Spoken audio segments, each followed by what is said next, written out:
You are listening to Middle East Monitor Conversations, bringing you lively discussions with prominent voices from the region and beyond, as we delve deeper into issues shaping the Middle East and North Africa, from politics, the culture, and the arts. Hello, welcome to MEMO Conversations. I'm video producer Osman Butt. When it comes to the Middle Eastern politics, perhaps no area is widely debated and yet so poorly understood than the politics of Islam and Islamism.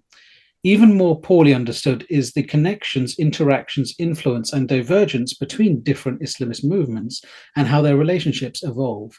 A new book, The New Spirit of Islamism, delves into investigating and understanding the evolution and relationships between Turkiye's Justice and Development Party, AKP, Tunisia's Ennahda Party, and Egypt's Muslim Brotherhood. We will be looking at Turkey today and the state of media, politics, and society in addition to that. Joining us to discuss this book is the author, Ezgi Basaran. Ezgi Basaran is a journalist and political scientist from Istanbul, currently living in Oxford, UK. Her journalistic career began as a reporter covering various conflict zones and significant global events. Her skills in journalism led to her roles as a columnist and later editor-in-chief of Turkiye's then largest and most prestigious liberal left daily, making her the youngest editor and the first woman in that position. She wrote extensively on critical issues, including the Kurdish conflict, the Middle Eastern politics, human rights violations, and freedom of speech. Her investigative work earned her several accolades. Her first English book, Frontline Turkey, The Crisis at the Heart of the Middle East, published in 2017, delves into Turkey's Kurdish issue and its regional ramifications. Her second book, The New Spirit of Islamism, was published in June 2024 by the same publisher, IB Tauris and Bloomsbury. In the previous academic year, Ezgi taught the graduate course, The Politics of the Middle East at the University of Oxford, combining over 2 decades of experience in journalism and her recent path in academia. Ezgi is committed to unraveling the complexities of Turkish and Middle Eastern politics. Ezgi Basaran, welcome to MEMO Conversations. Hi, welcome. Thank you, Osman. It's our pleasure to have you. And let's sort of delve straight in. And I wonder if you could tell us a little bit more about yourself, your background, and, how you came into journalism in Turkey in the first place. You actually did a pretty good job in your introduction. It's been 20 years now that I've been a journalist. Like you said, I began my career as an intern at Hürriyet. It was back then Turkey's largest newspaper. And 8 years later, I moved to another newspaper called Radical, and I became the editor-in-chief of that newspaper. It was renowned by its coverage of human rights abuses, minority rights, and Kurdish issue. And so it was around 2013 that our reporting during the Gezi protests and the collapse of the Kurdish peace process, particularly, irked the government. And the reason was, at Radical, we were committed to unbiased journalism, and we tried our best to dig for the truth rather than to march or align with the nationalist or official narratives. But it was around that time that, maybe 2015, that I started receiving warnings through various channels. People would tell me, when your name and your paper come up in Ankara, the capital of Turkey, which actually is another way of saying government, eyebrows are raised, they said. And a couple of months later, I was offered police protection. And that was when, because my son back then was also almost 1.5 years old, I realized that I need to take a break from journalism. So on top of what you've introduced, this is the story of my 2 decades of journalism that actually quite got a halt since 2017. And you've, I wonder if you could also tell us a little bit about some of your experiences of being a journalist in Turkey. I mean, obviously, you mentioned you started off as an intern, ended up as editor, but obviously things shifted as that sort of happened. So could you perhaps tell us about some of these experiences of what covering Turkey was like when you started your career and how it sort of changed over time? Yes.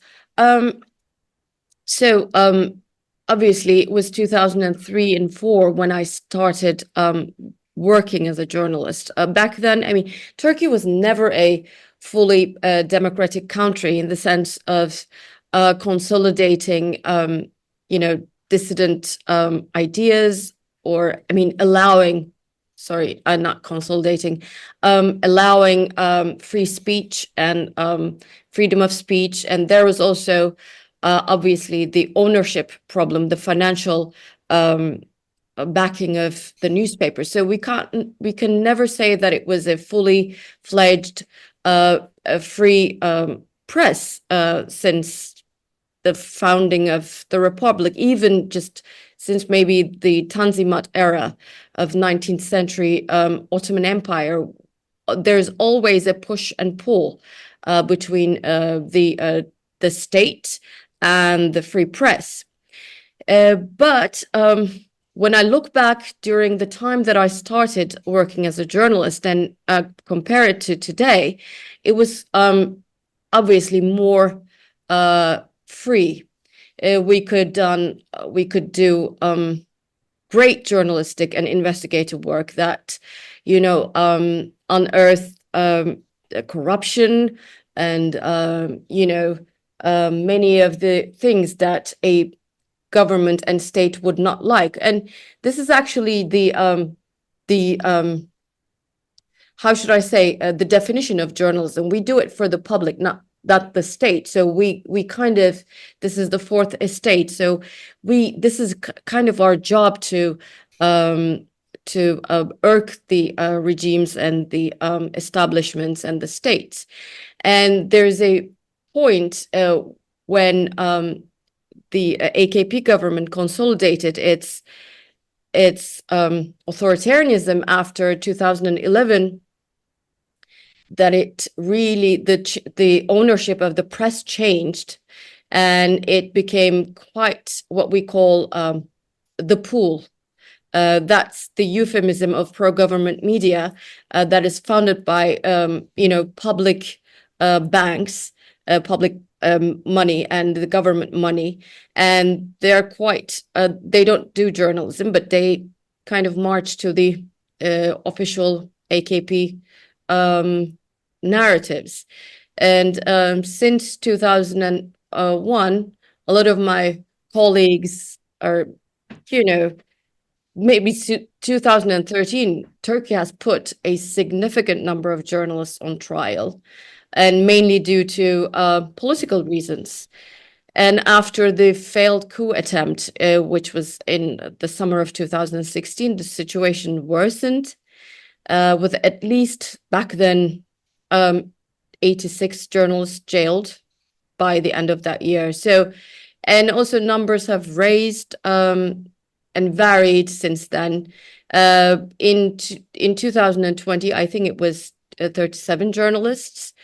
And but also for now, 205 journalists on trial across 137 cases related to their work. And this has created a revolving door of detentions, releases, and rearrests. And it reflects the current crackdown on press freedom. And there's a constant cycle of repression.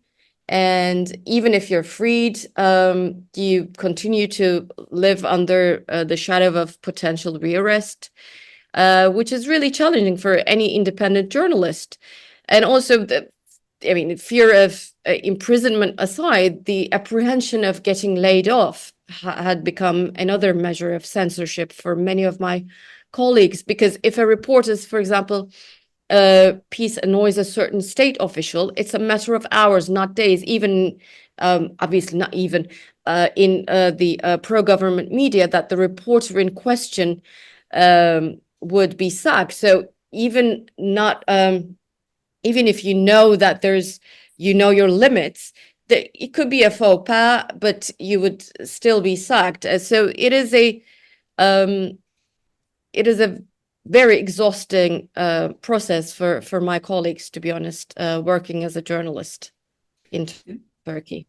Indeed, and one of the sort of issues with media in Turkey, from what I've observed, is that because obviously you don't have much diversity in terms of the official media and actual reporting on things, much of the citizenry tend to turn to social media, Yes. which is a mixed bag at best in the Turkish context, or any context, even UK Any right context, now. to be honest, any Yes, context. yes. I mean, UK, there's riots right now based on rumors on Yes. social media. And we have seen that in Turkey as well, where, sometimes I'll get sent a tweet by a Turkish friend. I look at it and it's just some tweet that claims that, there were these channels that were popping up on Twitter about foreigners doing bad things in Turkey. And I'll get sent these tweets and like, we need to get rid of these people, blah, blah, blah. Look what they're Yes. doing. And I feel like they've gone around and compiled lots of different videos and just said, these are clearly these people and stuff. And so a few weeks ago, we even saw, the impact of that, where Turkey had its own riot effectively in parts of the country when, the story spread about a Syrian refugee who was filmed. There was a video footage of him circulating, abusing his niece, I think it was, or his cousin.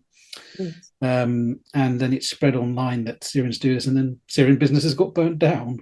Yes. I mean, social media is a very, very, I mean, there are upsides and downsides, but for me, we are experiencing the negative effects of social media when there is, like you said, independent journalism that can balance the flow of information. So it's really, really dangerous, and it's not only in Middle Eastern countries or in Turkey. It happens everywhere, like in the UK or in United States, in European countries, in South Asian countries, everywhere. It's the epidemic of our era, to be honest, the misinformation through social media.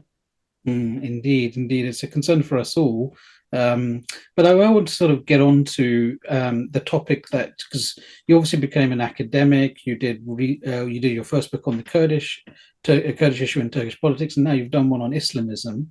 And this seems like an interesting turn because, as you mentioned in the book, because we reviewed it at Middle East Monitor as well, that it was, you sort of got interested in this question around 2013 during the Gezi Park protests. Yes. And you couldn't understand why it was Erdogan left Turkey during that protest to head to Tunisia, and that sort of set in a question mark about, well, why is he doing that? So could you perhaps take us back to that moment?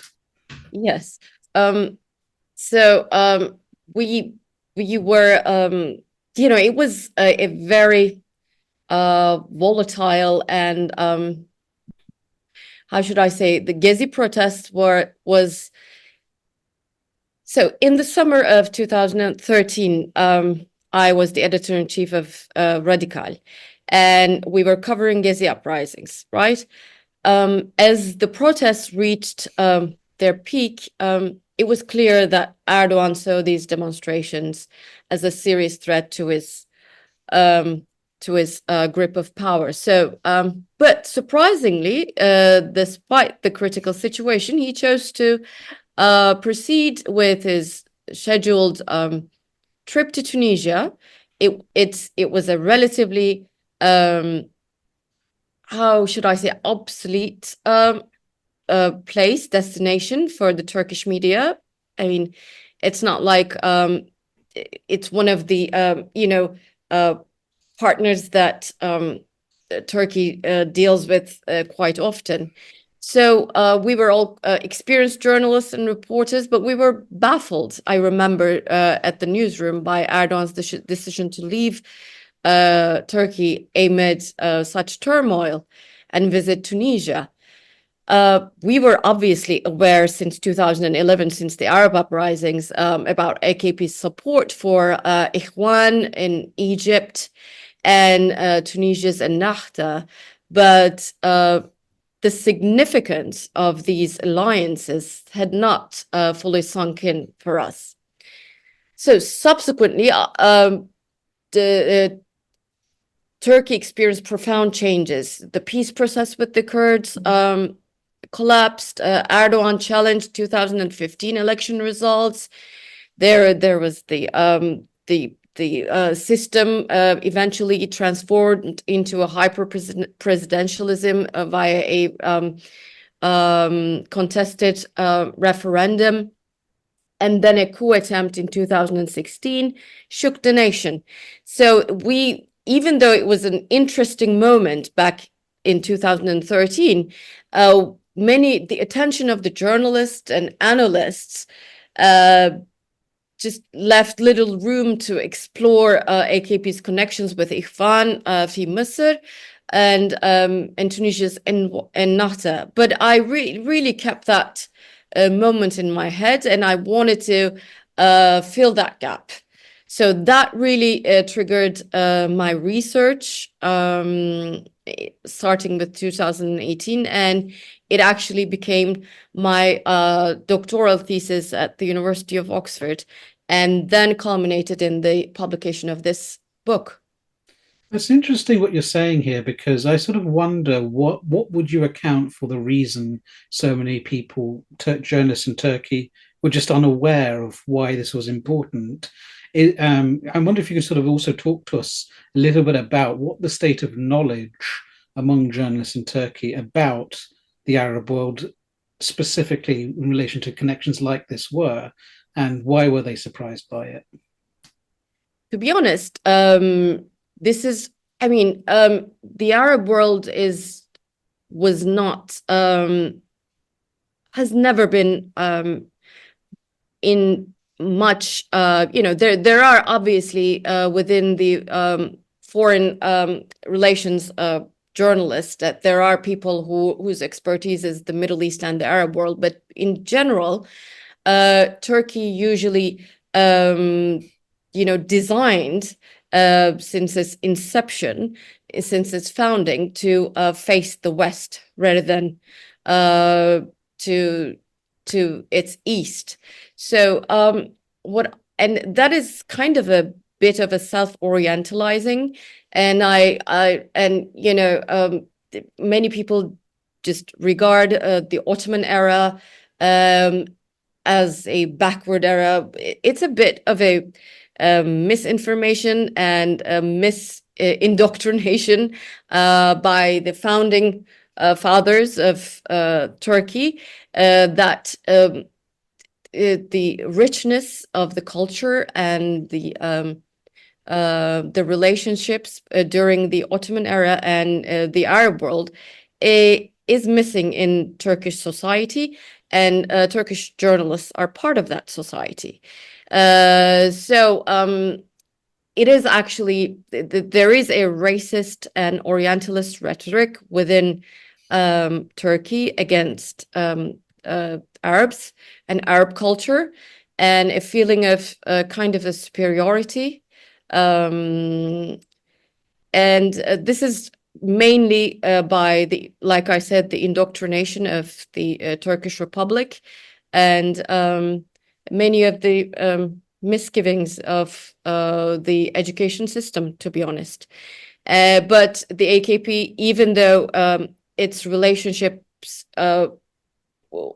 with the Arab world has intensified, it really ironically kept that superiority, when the feeling of superiority of Turkishness over the Arab world.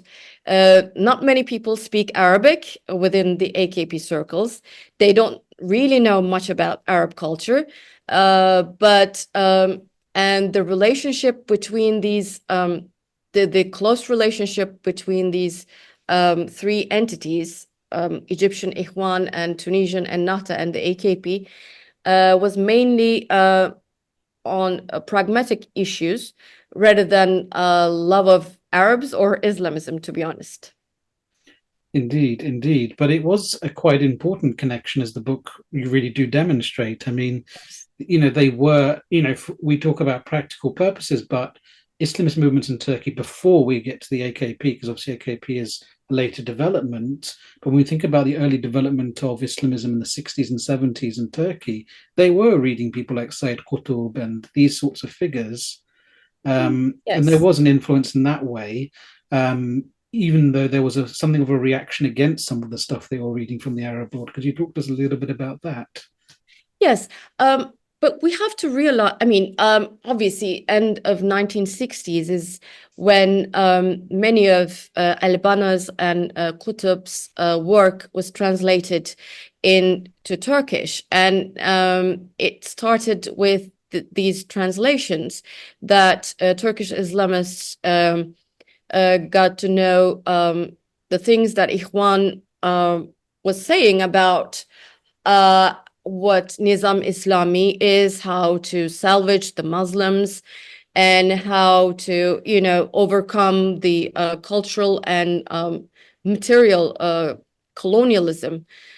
So, but to be honest, when it comes to, end of 80s and starting of 90s, Ikhwani literature stopped being interesting for the Turkish Islamist.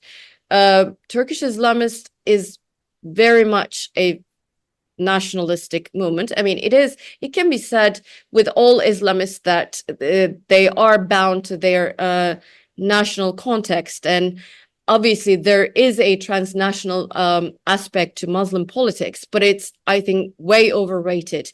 And, when during my interviews with very higher echelons of Ikhwan and Ennahda, I realized, and they actually acknowledged, how they are first Egyptian or Tunisian rather than Islamist. So we have to realize that the transnational aspect of Muslim politics is a bit overemphasized when we look at it.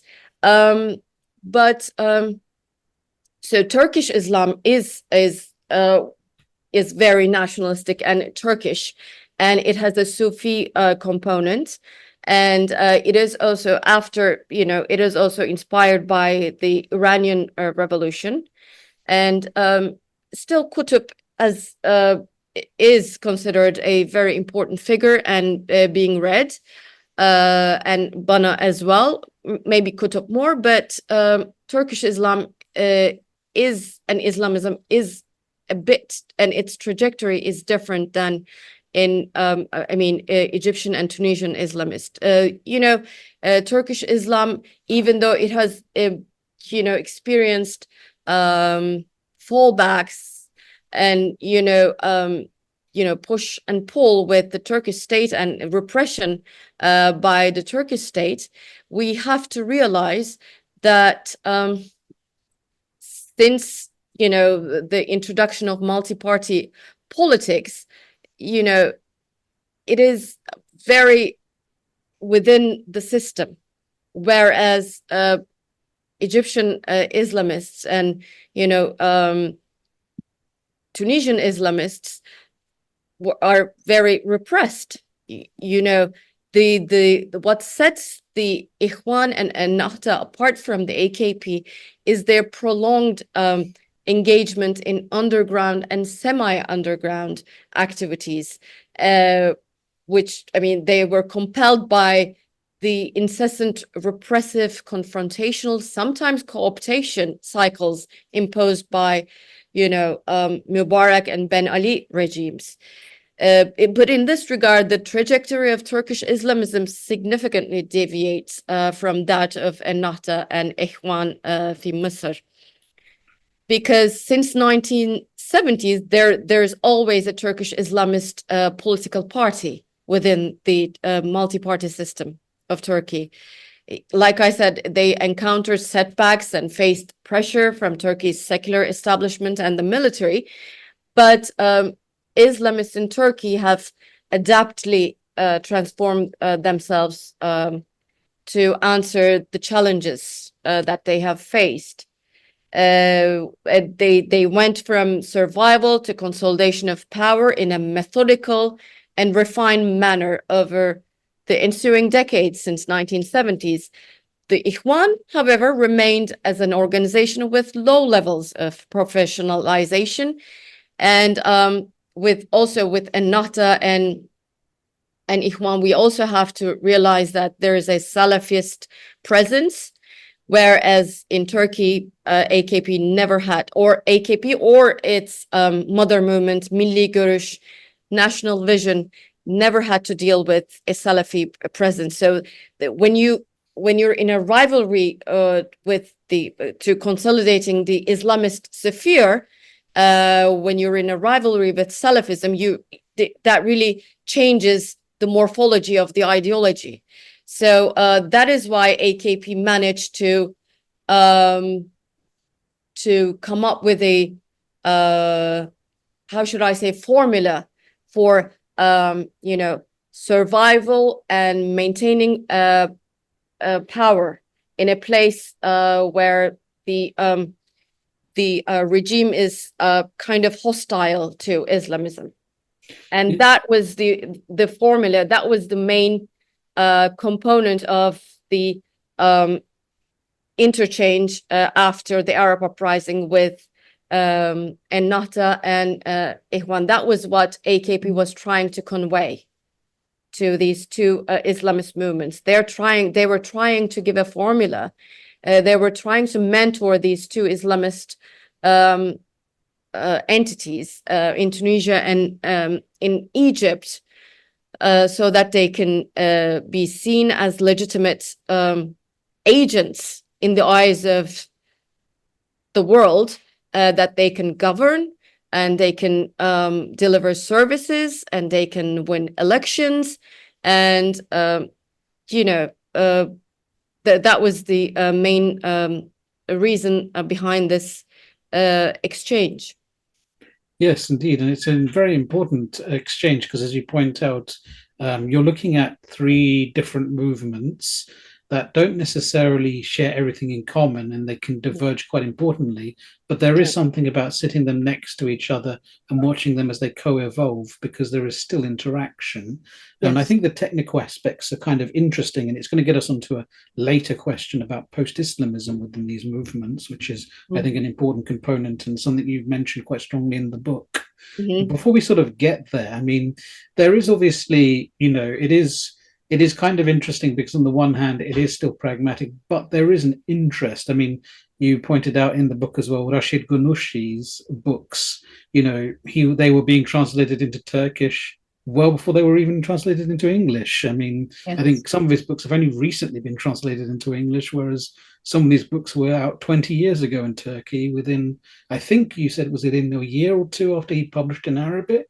So there is a connection there. And you mentioned an anecdote he sort of gives when he walked through Istanbul and people stopped him in the street because they recognized him and had read him. So there is an interest in Ghannouchi there. What did, talk to us a little bit about that interest, specifically in Ghannouchi, and what was it people that in Turkey were reading and finding interesting in that?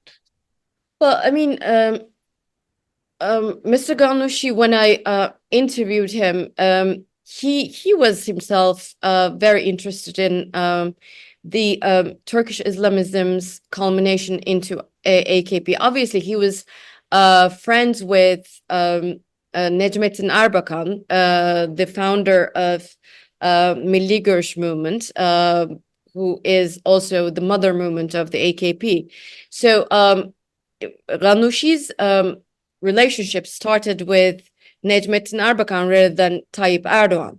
So but during that time, Ghannouchi's writings were not translated because, it was translated, but the interest about what Ghannouchi's stands really helped AKP make a case of quote unquote moderate Islam.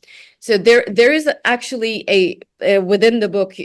I'm not sure if you've came across that anecdote. So there is a rivalry between AKP people and Ennahda people, saying that we came up with the Muslim Democrat tag. No, we came up with Muslim Democrat tag. So the Nahdawis argue that it was first Ghanouchi that theorized Muslim democracy concept, but and they claim that it was the AKP who put that concept into practice. And they claim that Ghanouchi is actually both a thinker and a politician, whereas Erdogan is only a politician. But the AKP people read quite well and understood quite well what Ghanouchi was theorizing and put it into practice. And AKP actually became the first example of Ghanouchi's Muslim democracy concept. So obviously, the AKP was with the establishment of the AKP, the interest in Ghanouchi's work increased, and it was during the first decades of their tenure that many of his books were again translated into Turkish, and he came to Turkey a lot with the invitation of Erdogan. They met quite often after Ennahda came to power in Tunisia. Actually, they met on a monthly basis, to be honest. Yeah, it's kind of interesting to think about, especially now with what's happening in Tunisia, because of course, Ghanouchi is detained, and you've got Kais Saied, who's Yes. currently ruling Tunisia, and of course, Turkey is in a position where its foreign policy is sort of between pragmatism. These people are in power. Same with Egypt, Sisi. But obviously, there is an element that still wants connections to these movements. So, this tension is very palpable there. Well, Usman, it's really, really interesting how Erdogan is the CEO and master of the CEO of Islamism, but also the master of U-turns. He is the ultimate pragmatist. Since 2019, Nahdawis are trying to ask for help from the AKP because of the repression that they receive from the regime. I mean, it gradually and incrementally gotten worse, as you can imagine, in Tunisia. And so Erdogan stopped answering their calls, and they did not want to engage in or negotiate anything with the Tunisian regimes that would help Nahdawis take a fresh breath, to be honest. And gradually AKP government decided to cut ties with the presence in Turkey, the Ikhwan presence in Turkey. Many of them are now Turkish citizens, so there's not much of a extradition threat, but Turkey did not want any of their broadcasting to be continued in Istanbul and Ankara. So it was again 2 years ago that all of the activities of Ikhwan ceased in Istanbul.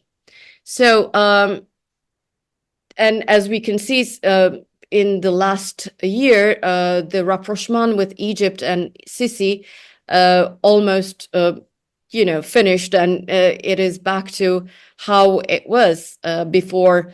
The relationship with Ikhwan and AKP was so close. So this is also another proof that the relationship between the AKP and the Muslim Brotherhood and Ennahda was never about it was never about ideology. It can never be explained fully by ideology.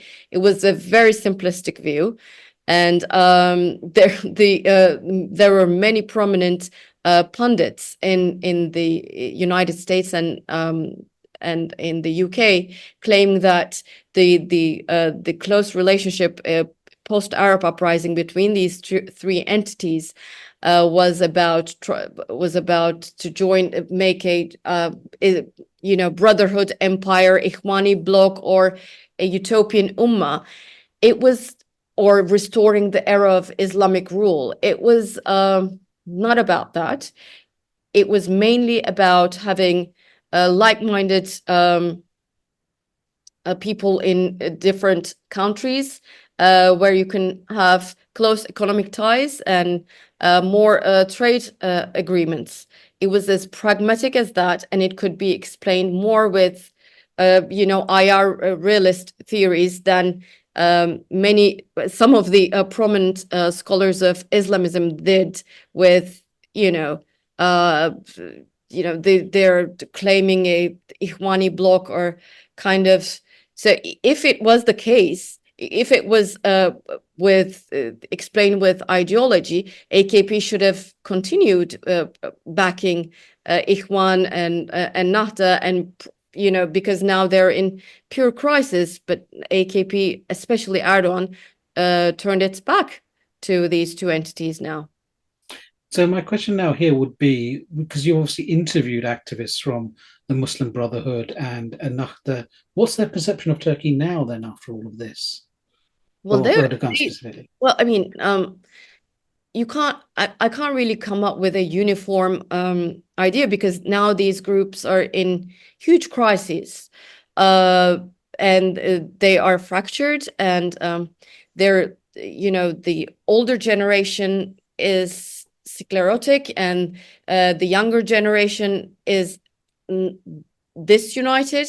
So there is not, I can't really say that there is one uniform idea about, or a stance regarding AKP or Erdogan. But my recent dialogue with some of the Ikhwanis, they just see it's politics, they say. I mean, they take it as, we knew Erdogan was a pragmatic, and we never thought AKP as a real Islamist movement.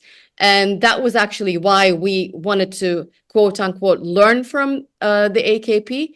And if it was our government, we would have done the same. So Erdogan so they're kind of magnanimous in the sense that they're not really angry, but they understand that, quote unquote, Erdogan is doing the right thing for his country.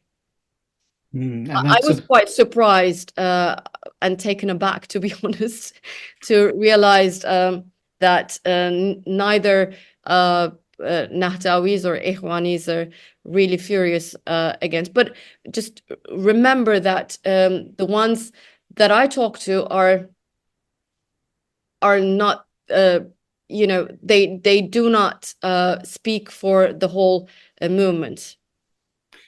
Indeed, and that also solely speaks to their emphasis on pragmatism too, I think, if it underlines it. But I also want to ask you about how you got these sorts of interviews and how you were perceived by the interviewees. I mean, obviously, it would be different when you're talking to AKP people from Ennahda and Muslim Brotherhood. I imagine maybe the Ennahda and Muslim Brotherhood people perhaps less concerned about talking to you than, say, the AKP, or more? Yes. How could you perhaps talk to us about how you were perceived by these interviewees? Yes.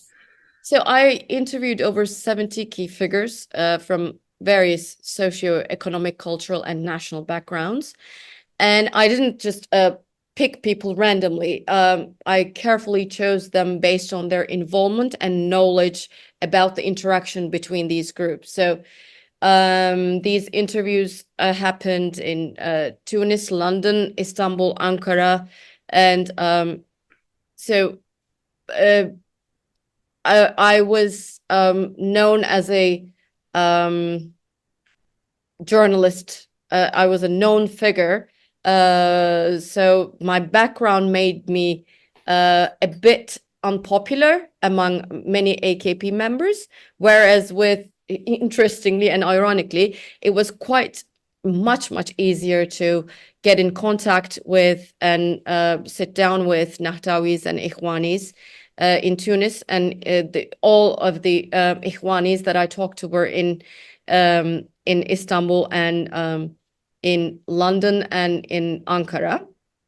And the ones that would know, there was only one figure that would have really have a different perspective maybe, or enrich this research. It would have been Hayrat al-Shatir, but he was imprisoned, so there was no point of going to Egypt. And the university, because I was doing my doctorate degree, the Oxford University, did not let me go to Egypt as a Turkish journalist, to be honest. And that was the irony again, because since 2017, since a Italian PhD student got detained in Egypt, the Oxford universities have become extremely cautious about sending their researchers to the field. And because the relationship between Turkey and Egypt was it was really fraught back then, the university didn't let me travel to Egypt, but it was only be really practical it was only be good for the research if Hayrat al-Shatir was out. Many of the leaders within Ikhwan were actually the ones that were prominent figures during the relationship between 2011 and 13. So they know the intricate details of what went between these entities. So I was lucky in that sense that I met almost all of the people that took part in these talks for 2 years. But with the AKP figures, many of the key figures wanted to be pseudonymized, or some of them are only left as background information. I was not allowed to quote them. Indeed. So, yeah, so it still impacts you, but they still agreed to talk, which is still something, I think, because, once you get to a certain point where they won't even do background with you, then you're in, then this would be very hard to do. Yes, because for the AKP people, I was known as a quote unquote, part of, when you don't march to the official narrative of the AKP, you are on the other side. This should not mean that you have a political standing, although I have a political standing, but many of my colleagues were considered, quote unquote, like an opposition party. This is absurd. But they don't like journalists because the real journalists do not take what they say for granted. So, and they investigate, they ask questions. So they don't like to be interviewed by journalists. And, I was not on a list of, loved journalist list. So they were really reluctant to meet me. Indeed. But this is a interesting book that you wrote, and you managed to get stuff. I wanted to sort of also, now shifting gear a little bit, Because obviously we talk a lot about the Turkish model, which you go into quite detail in the book. But there's also this other idea, which I think is, I don't really understand what it is, but people around 2014 and 15 kept bringing it up, which is this idea of neo-Ottomanism within Turkey or within the AKP being promoted. So how can we sort of, first of all, what do you think of that idea of neo-Ottomanism, and then bring us onto the Turkish model? I mean, I don't think it has any analytical value. Like you said, I mean, what does it entail? What does it mean? I mean, we have, different frameworks that can, talk about that is actually referred to. That term is used after AKP's second term in 2007, when AKP started positioning itself as a voice for Muslim world, especially when it came to Palestinian, Israeli conflict back then.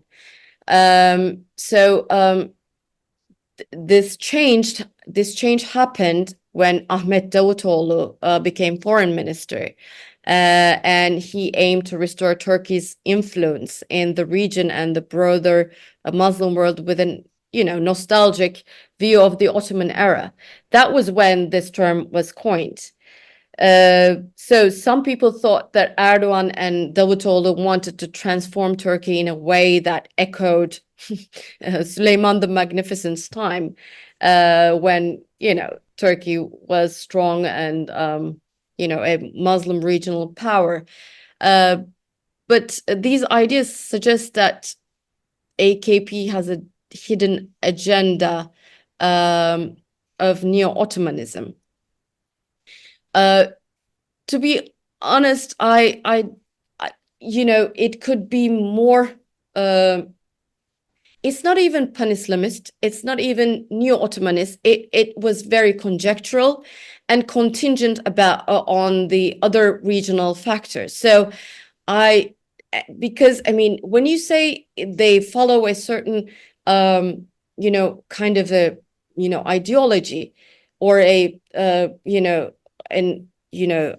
a agenda of ism, an agenda of Islamism, and agenda of neo-Ottomanism, it has to stick. It has to have a strong core. Everything that the AKP in terms of domestic or foreign relations is fluid, is malleable. So I don't think many of these concepts have an analytical value, which means that they do not tell what the AKP's aims were. So like I said, I mean, we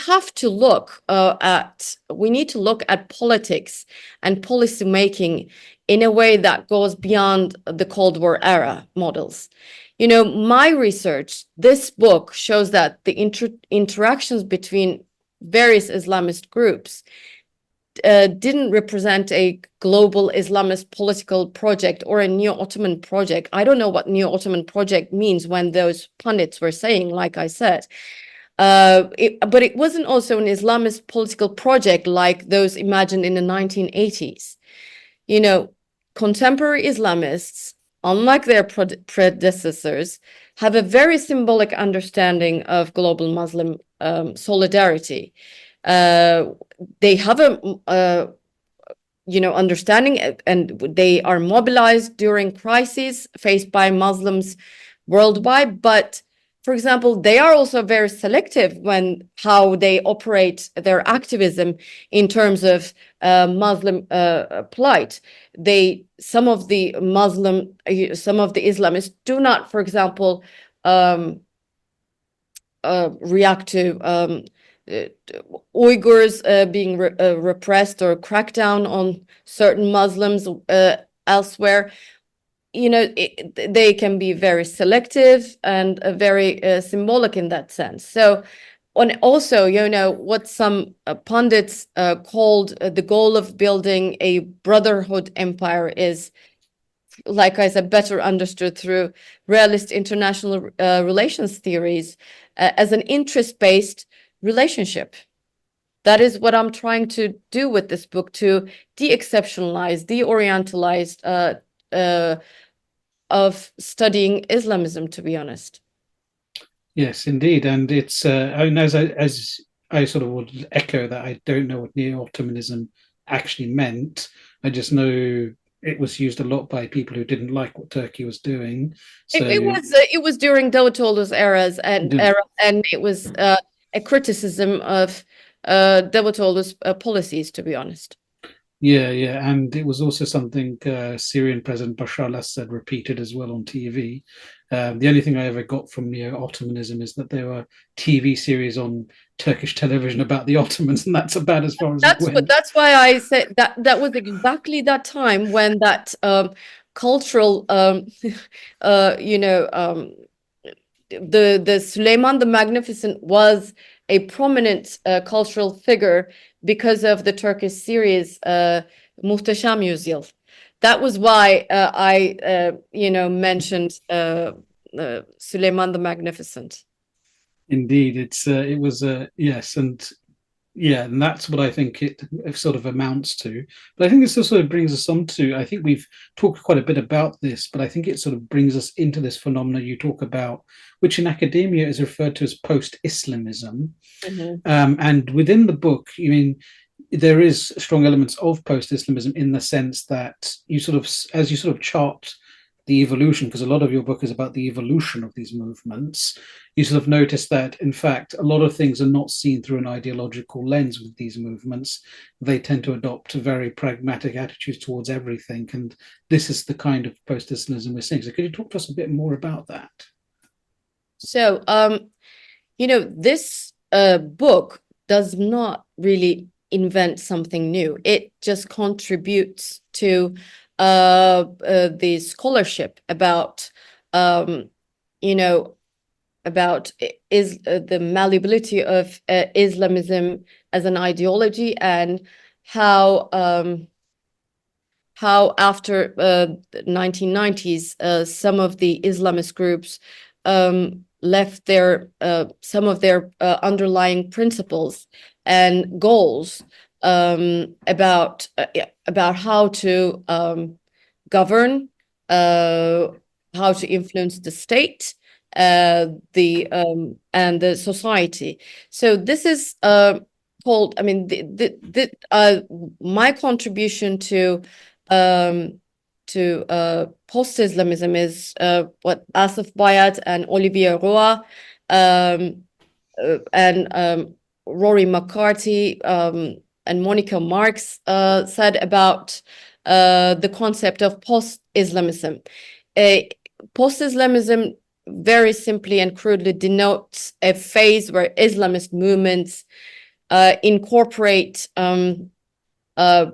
political and economic practices that is not different from any other political party, but retain their religious identity.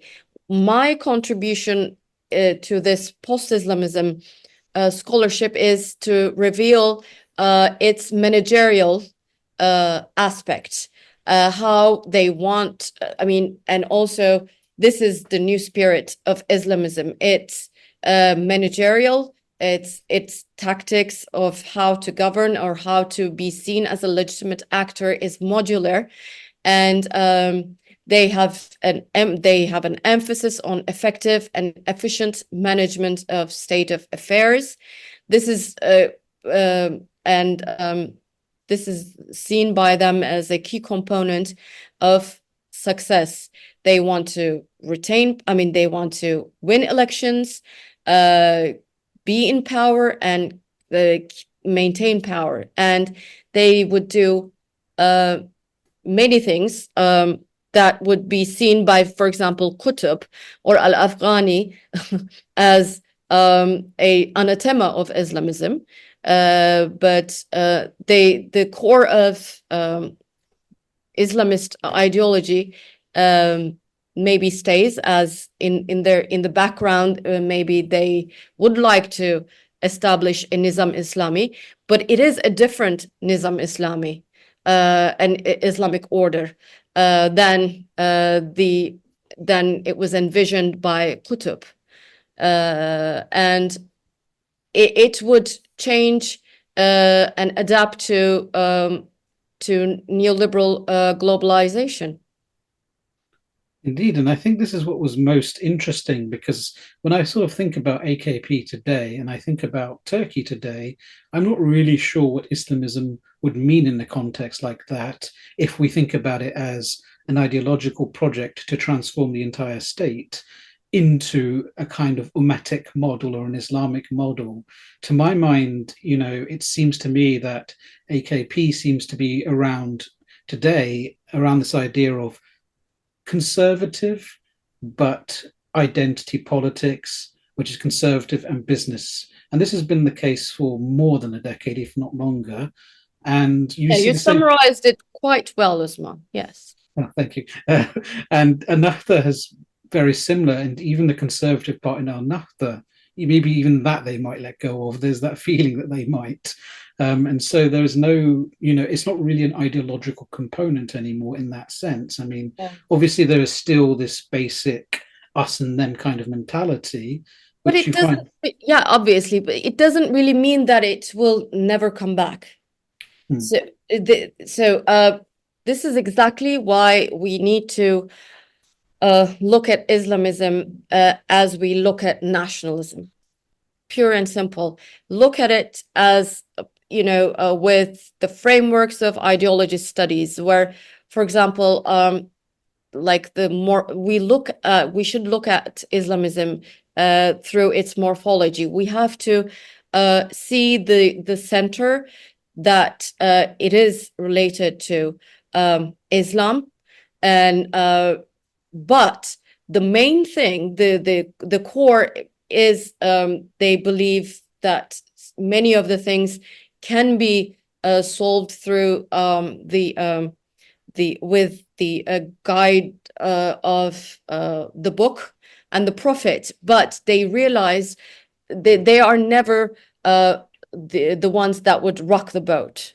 It used to be more revolutionary, but now because the first practice of an Islamic state, Iran, didn't prove to be very, practical in the sense of Islamism and in the sense of operating through the world. So since then, it became very, very clear to many Islamists that they need to adapt to the global order, and that changed the morphology, the components that really, encircle the core of the ideology, the Islamism. So it doesn't mean that they, like nationalists, they change face, they evolve. What we need to understand is that they evolve, they change, they transform. It could be towards more neoliberalism, or it could be more democratic. It could be reversed. We should understand that it's not monolithic, it's not uniform. There are many different Islamists, and they act differently when they become a political party rather than a social movement. What I would like to underline is that the tools of political science, the tools that we use to address and to analyze a nationalistic party or a movement, can be used, or a liberal entity can be used to understand an Islamist entity. That is one of my contribution to the scholarship and to the debate around. Yeah, I was going to say, because when you bring up the Iran example, that's exactly what I was thinking of. A lot of people thought, if you get an Islamist movement, it's going to end up like transforming into Iran. And where we did see an attempt to create an Islamist society in the Iranian context, But in the Turkish context, we've never seen something on that scale. I mean, even when you talk about the neo-Ottomanism of the Magnificent Century, as it's translated into English as, the Suleiman's drinking alcohol and he's sleeping around. It's a very different kind of promotion to the world. Islamists do not like to see that aspect of Ottoman Empire, and that is why their favorite Sultan is Abdulhamid II, the more Islamist and oppressive, Sultan. That's what they like. But even in his own personal tastes, he was still very liberal. If you actually investigate him, it's actually he's a very fascinating character for that reason. But that's a whole other story. But I sort of want to finish on this because we've talked a lot now about Islamism and Turkey and so on. Now I want to ask you, as somebody who lives in the UK in the West, what is it you feel that Westerners still get wrong about Turkey in general? About Turkey? Yeah. Well, I mean, about Turkey, it's a very, very confusing country for the last 2 decades, to be frank. They first, I mean, many of the Western think tanks and commentators applauded AKP as is a democratic agent, and allied with AKP, promoted AKP, which really emboldened AKP to consolidate its power through several referenda in Turkey, and then so the power corrupted, and absolute power corrupted the AKP more and more with every other election. So first, but I can understand how now they see AKP's and Erdogan's authoritarianism, but they still don't understand the threat that Fethullah Gülen movement posed, and just because they think AKP is authoritarianism, they think AKP and Erdogan is authoritarian, doesn't mean that what they say about Gülen movement is wrong. So what Gülen movement says about AKP is right, and what AKP think and cautions about how seriously dangerous that organization is true. This is the one thing that I think one of the main things that still the Western pundits fail to see about Turkey. And they're catching up. They are. I think it might be a while, but it's a very, as you said, it's a very complex country, and one that still isn't well understood. Every country is complex. Indeed. Country. And I think Middle East generally is poorly understood. This is what you hear, why the analysis is often quite bad. But for me, I just always felt, when looking at Turkey from 2013 onwards, when you started getting more critical reports of Erdogan, I still felt they were not very well done. And also something I did notice at that time, whenever there was an issue in Turkey, if you wanted it reported in the Western press, you had to find an Erdogan angle. It didn't matter what the story was. Yeah, I mean, it's that is why it's just I understand my colleagues, and they